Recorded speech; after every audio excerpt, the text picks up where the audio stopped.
they're looking to me for, advice on whether or not I'm an expert. I certainly don't feel like I'm an expert, but I still feel that responsibility that whatever I put out to them needs to be something that I fully believe in.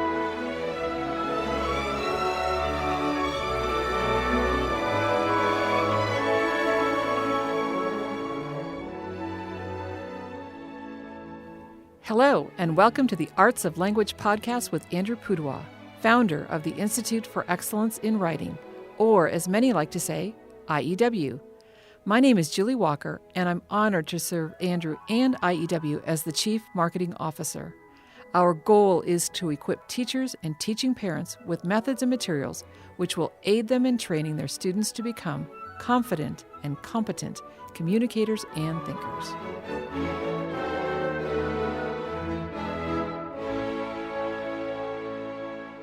So, Andrew, I was thinking about our conversation that we had with Heidi St. John, must have been about 10 years ago when she was one of our speakers at our exhibitor retreat. You know, we have homeschool exhibitors across the United States. We try to get together every now and then and just, for encouragement because we like each other. And one year we had Heidi St. John as our speaker. I remember that. It was in Williamsburg. Yeah, it was super. Because, yes, we had this incredible speaker in Heidi St. John.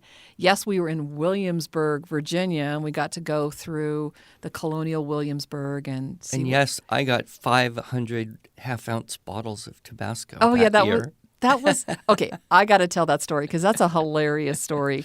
So this was before Christmas. You had said to me, kind of in passing, kind of joking, that you wish you had those little tiny cute bottles of Tabasco sauce to take with you when you travel because they're small enough to get through security without, flagging TSA or whatever. And of course, I made a mental note and I ordered 500 bottles of those little guys. We passed them out to all the exhibitors that weekend, and every now and then a little bag of those little hot sauces with the ribbon on it showed up. 4 of them, a big pile. I couldn't get it back through security, so I said, Denise, would you just mail this to me, please? I still use those. Oh, wow. I wonder if there's an expiration date on No, them. on Tabasco, it's just vinegar and pepper. Yeah. But it will save you if you end up in a horrible breakfast buffet situation. You can dump enough Tabasco on anything becomes edible. Well, we do have to be careful because now all of our listeners know that your favorite food is Tabasco or any food with Tabasco on it. Yeah, or anything like hot. Yes. So who knows? Yes. I could be getting hot sauce gifts randomly over the next year. Yeah, Heidi had encouraged us. Yes, she did. We have lots and lots of people who, love IEW, who talk about IEW. And she said, you know what, there's a really great way to thank these people who talk about us, and that is to start an affiliate program and thank them by giving, a little bit of kickback on their sales. And so we launched this about 5 or 6 years ago, our affiliate program. For you listeners who may be interested in becoming an IEW affiliate, go to IEW.com/affiliate, link in the show notes. And we have, as a guest today, one of our top affiliates. Not one of our top, the top. The top. Because you write the checks. And that's Erica Arndt. Erica, welcome to our podcast. Hi, thank you so much for having me. I didn't realize I was your top affiliate. Well, you have quite a following, and my goodness, I thought I was hyperactive. I'm pretty sure, Erica, you must be hyperactive with all that you do. Not hyperactive, just energetic. Energetic and very busy, yes. Yeah, I do have a lot of stuff going on. Tell us about your family. Well, we have 4 kids, and so that definitely in and of itself would keep anyone extremely busy. But we also decided to homeschool, as you guys know, and so, and then I started a homeschooling blog, which led to all kinds of craziness. And so, yeah, we are very busy. I'm lucky that my husband is working from home. He does remote contract work. He's a software developer, so that helps out a little bit because he's around a little bit and can kind of help me out, and we can kind of tag team some things. But yeah, we have been homeschooling for, I think, 13 or 14 years now, and so it's been a journey. It's been really fun, but yes, we are busy. And how old are your children? My kids are currently 11, 14, 15, and 17. Okay. So we have entered high school. Energetic and fun ages. So what is your blog, and why did you decide to start it? Well, it's kind of funny. My blog is called Confessions of a Homeschooler, for those of you who don't know. And originally I started it because we live about an hour away from both of our families, and I just wanted them to have a way to kind of see what we were doing. They also weren't fully on board with homeschooling, and so, I just thought, hey, if I can kind of show them what we're doing every day and that the kids are actually working and learning, and, that would make them feel better, and just a way for them to keep up with us. And I remember shortly after we started, we had a few followers, and I was like, well, that's weird. Who are these people? And it was more than our family. So and slowly, it just kept growing and growing, and pretty soon people were asking for certain things, and I was like, well, if I like this, maybe I can help other people with this as well. And so it really was a kind of an organic growth. I did not start my blog in hopes of starting a business or anything like that. It just kind of grew on its own, I guess. And we kind of prayed over, what's our goal here at this point? Because, our following kind of grew quickly.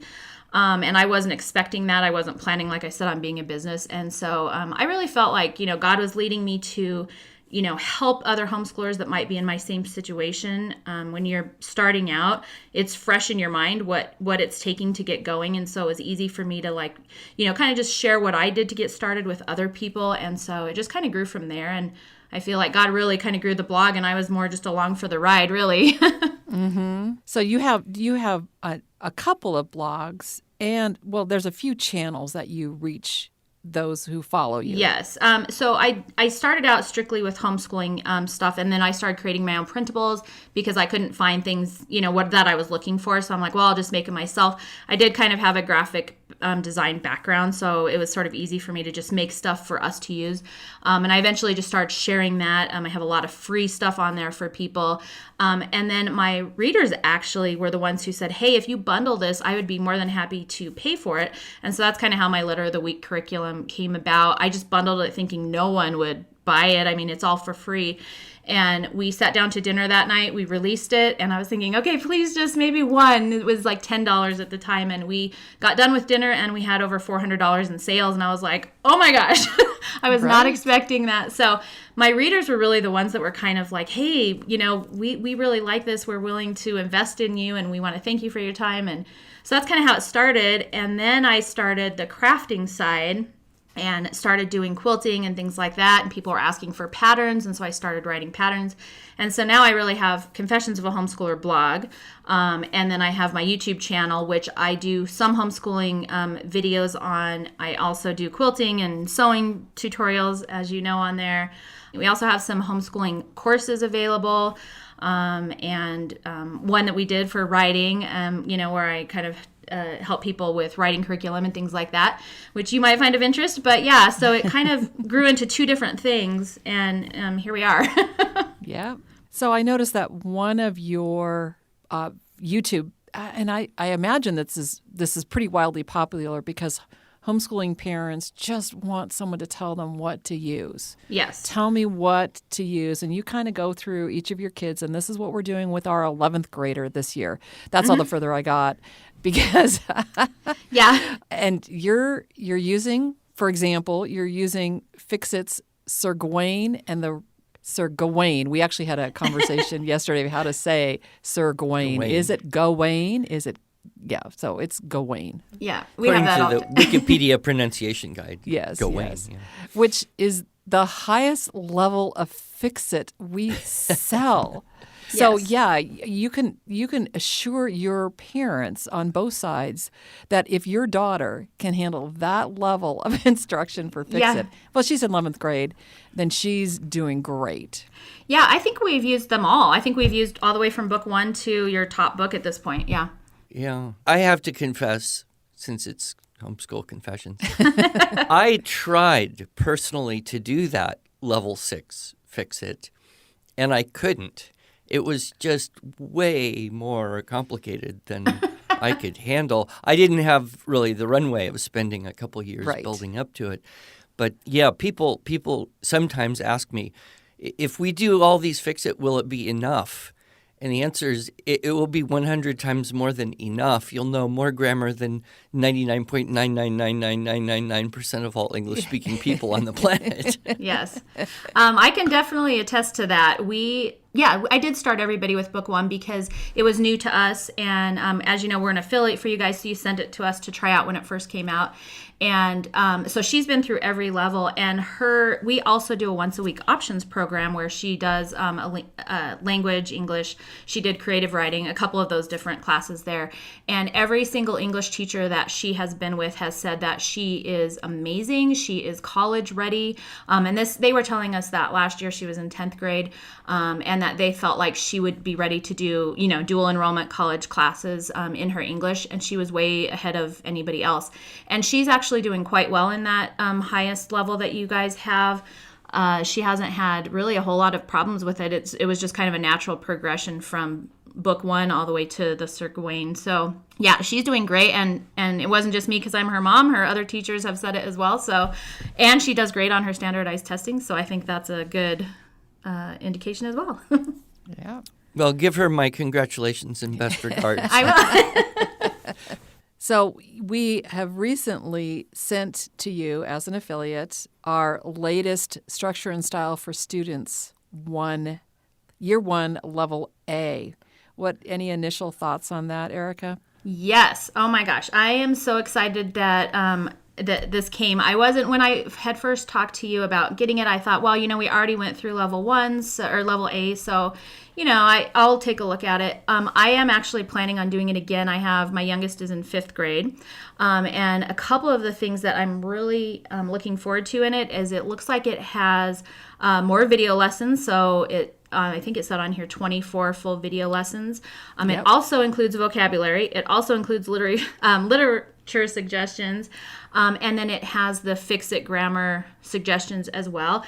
And so I think for me, it just kind of tied all of your things up into one happy little bundle. And it looks a little bit easier to navigate through as well.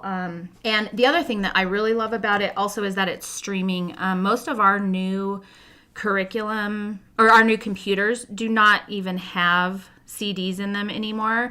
And I know people are still purchasing those because they purchase our curriculum on CD as well.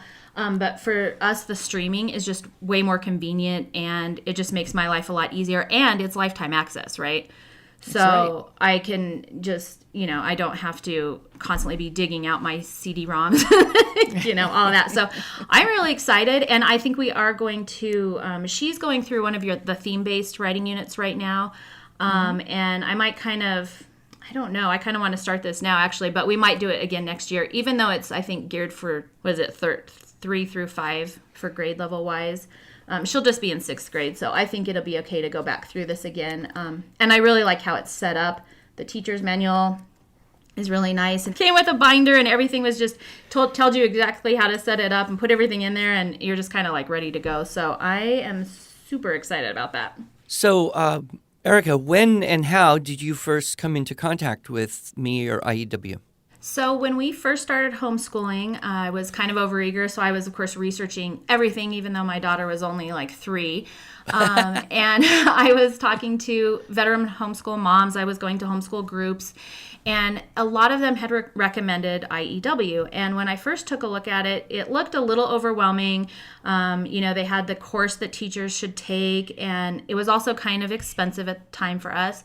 And so I just kind of wrote it off. I really gave it about a 5-minute look over, and I thought, oh, that's not for us. I'm just going to find something easier. And so I started out with a various different curriculum. Things weren't working well. What I found were a lot of worksheets where there would be a short lesson and then here, now go write this story, but not a lot of instruction for your student. And it was working okay for my oldest, but when my son came up, he really was struggling with that. He couldn't figure out, we were spending 20 minutes just trying to figure out what to write about, not to mention then how to formulate that into sentences and a paragraph. And so I would get things like, I like frogs are green, frogs like to hop, the end. And obviously I was having a hard time trying to get him to make that more interesting. Let's make your story a little bit longer. Let's have a point, and so it was hard for me as a teacher. He kind of did what the worksheet requested, but it obviously wasn't proper paragraphing or anything like that. And so after spending probably way more than what the IEW cost in the first place, I finally was like, okay, maybe I should revisit this. And so we started with your student writing intensive.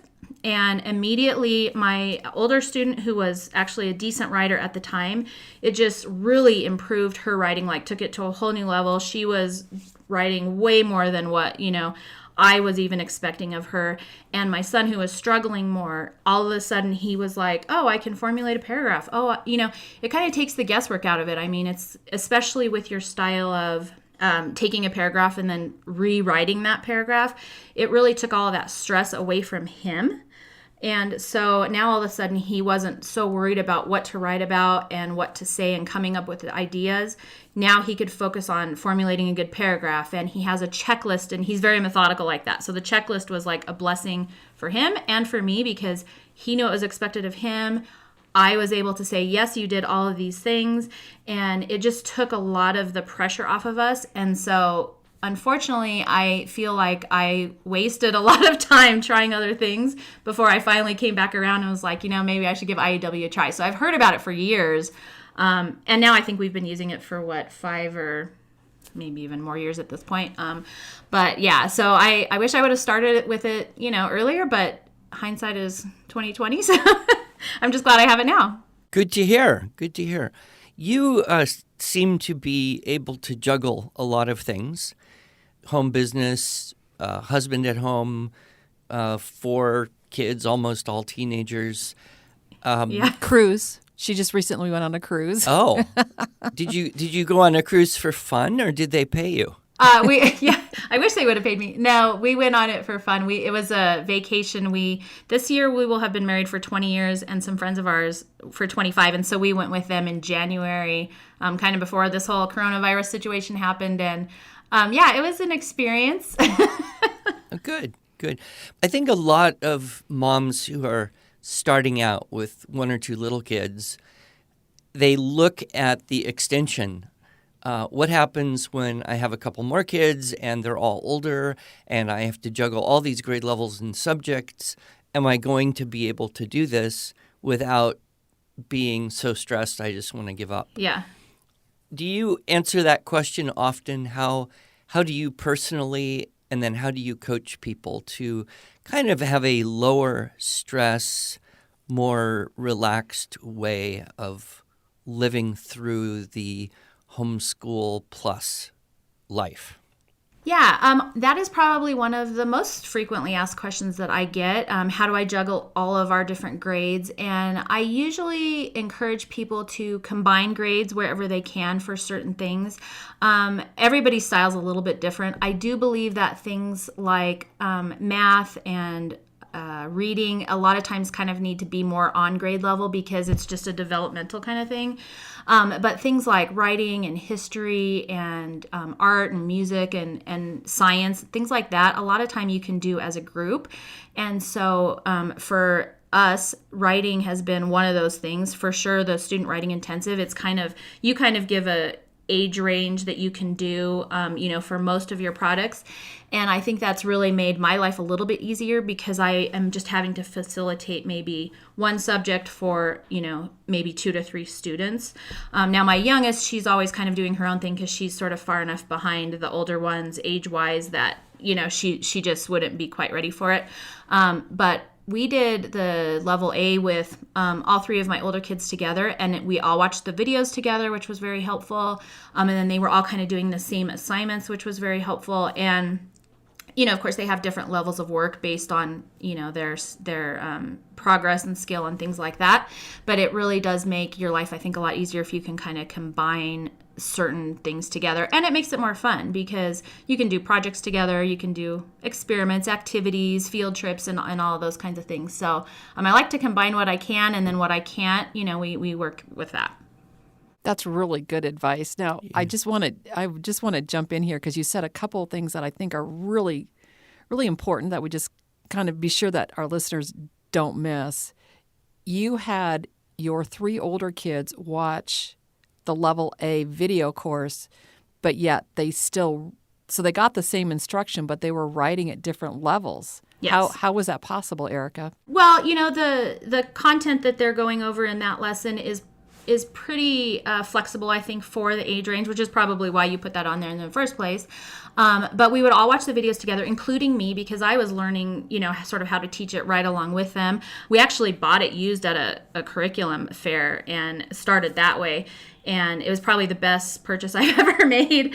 But yeah, so we all watch the videos together. And then, after watching Andrew, he really lines it out pretty easily about what's expected. I knew what to look for then as well in them. And then, yeah, I had, 3 different grade levels doing that same level. I want to say at that time one of them was in third, fourth, and fifth, somewhere in there, or it might have been fourth, fifth, and sixth. One of them might have just been out of that range.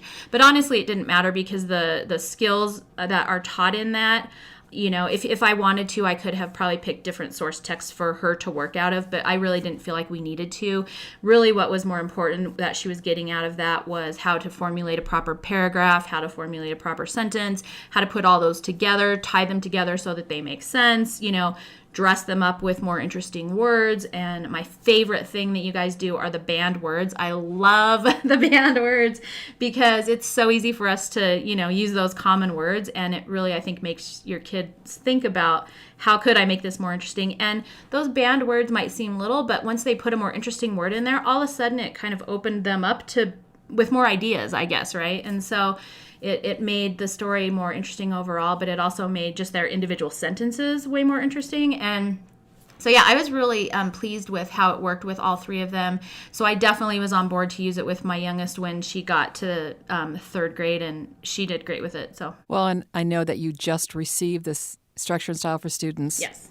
Year 1 level A. And so, of course, you're referring to the older, now discontinued product. Yes. So I just know that our families, our teachers are going to be super excited about so much more help. And yet the same thing is going to be true. If you've got a range of students, just keep them all on the same level for writing. You will have such a better experience. Your kids will be proud of their work. They won't feel like they're having to do something diminutive or too hard.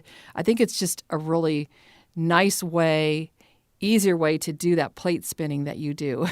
I definitely that we all agree. do, right? Yes, I agree. And also, you just expect a little bit different level coming out depending on what grade they are. Obviously, I expected something different from my 5th grader than my 3rd grader, or and things like that. But with the way it's laid out, it's still quite easy for them as the student to know what's expected of them, and they just fill out their check boxes, make sure they did everything that was requested of them. And the way it's kind of lined up, they end up with like a really nice finished product, kind of no matter how old they are. The older kids might have just had a more detailed or higher level topic or something like that, but it still worked out for all of them to do that same level together. And I'm super excited to try this new one. I wish I would have got it earlier. Well, we wish you would have got it earlier too. But so you essentially are at this point a professional writer yourself. No. Because that's what you do. You blog. I'm curious. Do you ever hit a moment where you say, "I just don't want to do this now. I don't want to write anything"? Or do you just have kind of this constant bubbling of ideas, and all you need is just more time to get them out? Yes and no. I have times when I don't have any ideas and I don't want to do it. And I think that's partly why I started my YouTube channel, because a lot of times it's easier for me to explain something verbally to someone than to write it out. And I feel like your writing courses actually helped me with my blog posts a little bit as well, because if you look at my earlier blog posts, they were pretty short and kind of to the point type of person. And so I do not think I'm a professional writer. And so the videos are kind of easier, but then at times I get an idea and then it's just like a lot of ideas at once, and I have to try and write everything down or I'll forget it all. And I do my best to get all of that out, because I feel like if it's a question I'm having or a struggle I'm having, and I can put it out there into, to my followers and my subscribers and all of that, that if it's something I'm struggling with, perhaps it's something someone else is also struggling with, and that can be helpful for them. So I do my best to share what I can, and if it helps people, great, and if not, then, whatever, it's out there anyway. Do you find it hard to keep up with all the comments and taking time to respond to all the comments, or can you just whip it out? Like, do you type 80 words a minute, or how do you do it? I actually do type quite quickly. When I was in college, I worked for a news station and I had to transcribe videos and interviews, and so that really upped my typing game. But yes, I get a lot of comments, a lot of emails, and now with social media, I've got a bunch of different platforms to try and, manage. And so I do my best to at least like people's comments. And if it's a question, I do my best to try and answer all those. Obviously, I miss some. I also have help. My mom is a VA for me, kind of, and so she fields a lot of my emails coming in. And she kind of handles what she can on that end. And then if she can't, it kind of goes to my inbox, and then I, can answer those. So I'm not doing it by myself. But yes, in this day and age with all of the different platforms out there, it is difficult. But I do my best to try and respond to everyone that has asked a question, because, my whole goal is to try and help other homeschoolers and, get as much information and whatnot as I can out there. So Are the grandparents now totally converted on the homeschooling issue? I think so. I haven't asked them lately. I mean, my mom, obviously supports us. My husband's parents have supported us. And I think now that they see that we've got, fairly successful high school students going on, and both of them have jobs, and, we're looking at colleges now and all of that kind of stuff, getting ready to take SATs and all that scary stuff. I think they are thinking, hey, this isn't so bad of a this isn't as bad as we thought it was, because years ago, and homeschooling's becoming a lot more popular now too. But have you seen our high school essay intensive? Yes, we've used your essay intensive, and we had the elegant essay, but I actually wrote in and wanted to do the essay intensive instead, because that one also came with videos, and I feel a little more comfortable having you lead us. So okay, because I was going to say, we should send it to you if you don't have. Yep, both so of my kids have done it. So one last question: if you have time where you don't have to deal with anyone else or their issues or their problems or any responsibilities for your business or work or household, and you just take some time just to fill yourself up, what's your top few things that you love to do to keep you as happy and good and relaxed and energetic as you can be? Because you seem like a very happy, good, energetic, relaxed person that everyone would love to know. Do you have a secret? No, I don't have a secret. I actually don't take a lot of downtime. I do try and spend time in the Word in the mornings, just so that I feel like I'm a little bit filled up before I have to go and pour out into kids all day, because let's face it, that can be really exhausting.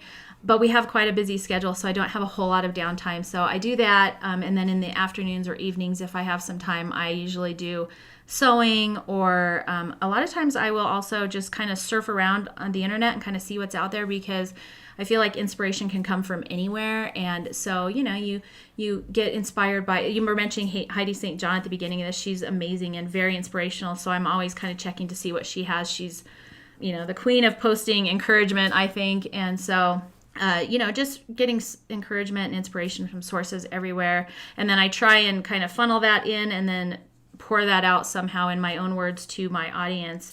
And I think one of the things that's really important to me is that my readers know that I don't endorse or support or, do promoted blog posts or anything like that for things that I don't fully believe in myself or use myself.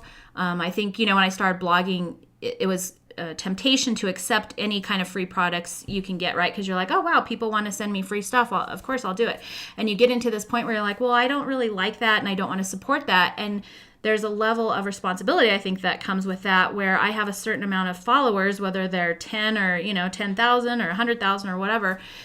They're looking to me for, advice on whether or not I'm an expert. I certainly don't feel like I'm an expert, but I still feel that responsibility that whatever I put out to them needs to be something that I fully believe in. And so whenever I'm doing things like this, or, blog posts, or if I'm using a product and I tell people I'm using a product, they immediately go to that vendor and check it out. So I want to just make sure that anything I'm putting out, my readers know that I would not be, putting it out, endorsing it, supporting it, if it wasn't something I truly believed in, has worked for us. And I know every family is different in that respect, but, it's definitely something that, something we love and has been working well for us. And so that gets put out on my website and on my channel and whatnot. Well, we're delighted, of course, that IEW has worked for you. Yes, and thank you. Me that too. that you have a platform to share. And your stories today were fabulous. Can we just end with, where can people find you if they want to start following you? Because I follow you on your YouTube channel. To date, you have 132,000 subscribers to your YouTube channel. You do. And a lot of things that you're talking about, you're a crafty woman, I tell you. And my daughter-in-law is quite crafty, but whoa, you're in a different league than I am as far as the sewing and everything. No. But so many great things that you're putting out there, including curriculum recommendations that are obviously authentic, and you just have a lot of integrity. So all that to say is, how do people find you? Well, thank you. Thank you for having me. You can find me at confessionsofahomeschooler.com, all one word. You can also search for Erica Arndt on Instagram and YouTube, and hopefully I will pop up. But there are links to all of that on my website. So, yeah.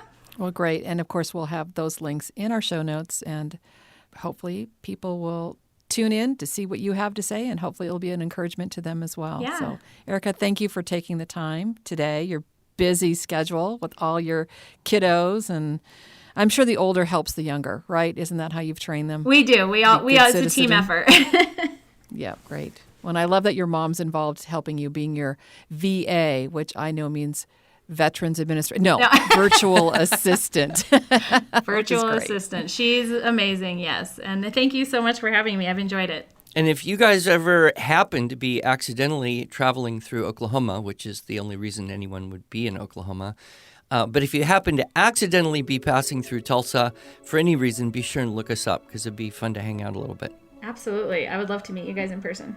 All right. Sounds great. Thank you, Erica. Thank you.